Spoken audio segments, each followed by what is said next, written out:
এই নাও, খেয়ে নাও। ধন্যবাদ স্যার।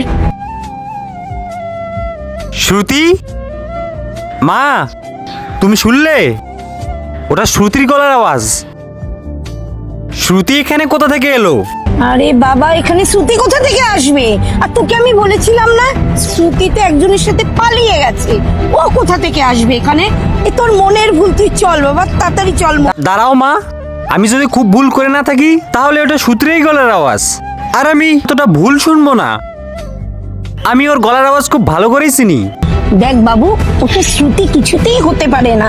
আর কি হয়েছে বলতো, তুই শ্রুতি শ্রুতি করে না পাগল হয়ে গেছিস।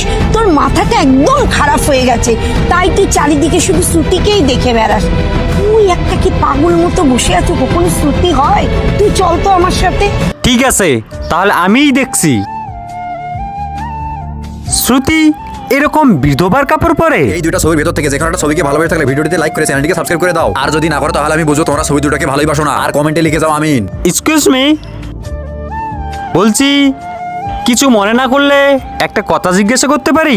হ্যাঁ বলুন না। মানে তুমি এরকম সাদা শাড়ি পরে আছো, তোমার কি কোনো প্রবলেম হয়েছে?